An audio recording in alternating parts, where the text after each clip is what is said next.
মোৰ মতে তাই মিছাতে সন্দেহ কৰিছে পংকজ বেয়া ল'ৰা নহয় ময়ো তাকেই ভাবিছোঁ আৰু প্ৰেক্টিকেলি চাবলৈ গ'লে শ্ৰাইস্থাই ভবাৰ দৰে যদি পংকজে কিবা এটা কৰিছে তেতিয়াহ'লে দেখোন লোকচান পংকজৰে তাৰোপৰি পংকজ ল'ৰাটো ভাল কোম্পানীৰ সকলোবিলাক সমস্যা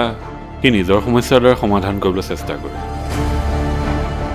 তেনেহ'লে শ্ৰাইস্থাই কিয় সন্দেহ কৰিছে সেইটো শ্ৰাইস্থাই ক'ব পাৰিব এনেকুৱা কোনো কথা নাই যে প্ৰতিটো সন্দেহে সত্য হ'ব মোৰ বোধেৰে পংকজে এনেকুৱা কৰিব নোৱাৰে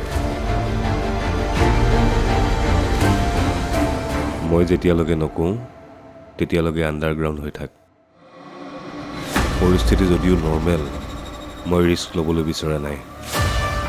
যেতিয়া প্ৰয়োজন হ'ব তেতিয়া মই তহঁতক জনাম আৰু জনাম কিয় নজনাম যেতিয়া বিয়া পাতিবলৈ মন যাব তেতিয়া জনাম মই এতিয়া তহঁতে মোৰ বাবে ছোৱালী চাব নালাগে দে সেয়া মোৰ মাৰ কাম আৰু মাক নোখোধাকে যে মই একো কাম নকৰোঁ হ'ব অনুৰাগ পৃথিৱীৰ সকলোকে মূৰ্খ সজাব পাৰিলোঁ তই মোক নোৱাৰিবি মই একো লুকোৱা নাই মা তুমি মিছাতে সন্দেহ কৰিছা মই তোক তোৰ ৰাস্তাৰ পৰা উভতি আহিবলৈ নকওঁ কাৰণ মই ভালদৰে জানো তোৰ উভতি অহাৰ ৰাস্তা নাই তই যদি ভাবিছ তই যে হাৰি যাবি তেনেহ'লে ভুল ভাবিছ কৰ্মফল মৃত্যুৰ দৰে এই জনমতে ভোগ কৰিবই লাগিব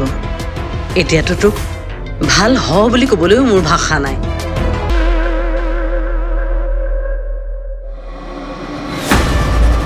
যদি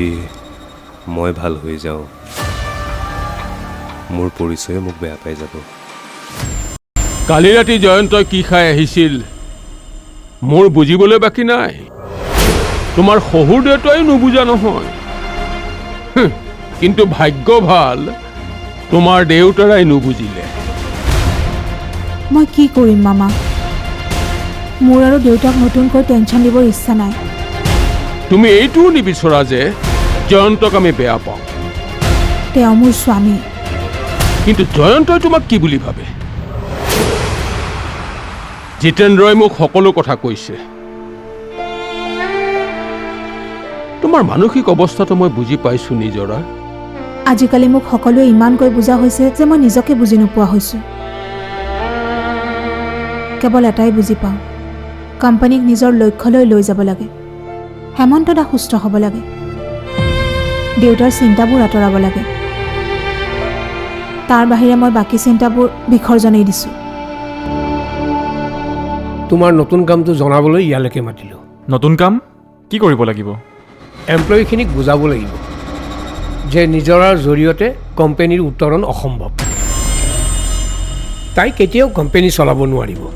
তাই চলালে ভাল হোৱাতকৈ অধপতনহে হ'ব সেইটো কৰিব পৰা নাযাব কিয় কাৰণ বয়ে যিখিনি ষ্টেপ লৈছে সেইখিনি দেখি এমপ্লয়ীসকলে ইতিমধ্যে তেওঁৰ যোগ্যতাৰ কথা গম পাইছে তেনেহ'লে তেওঁ এটা বেয়া ষ্টেপ লোৱা বুলি এমপ্লয়ীসকলৰ মাজত এটা ভুৱা মেছেজ দি দিয়ে কিন্তু তেওঁতো একো বেয়া ষ্টেপ লোৱা নাই সেইবাবেই এটা অপপ্ৰচাৰ চলাব দিছোঁ যাতে ষ্টাফৰ আগত তাই অযোগ্য বুলি প্ৰমাণিত হয় কি বুলি অপপ্ৰচাৰ চলাম সকলোবোৰ কি ময়ে ভাবিম নেকি কিছুমান কাম তুমি নিজৰ মগজু খটুৱাই দায়িত্ব সহকাৰে পালন কৰিব লাগিব দায়িত্ব অঁ তোমাৰ মাক মৃত্যুৰ মুখৰ পৰা বচোৱাৰ দায়িত্ব যদি মই ল'ব পাৰোঁ তাৰ বিনিময়ত তুমি এইখিনি দায়িত্ব পালন কৰিব নোৱাৰিবানে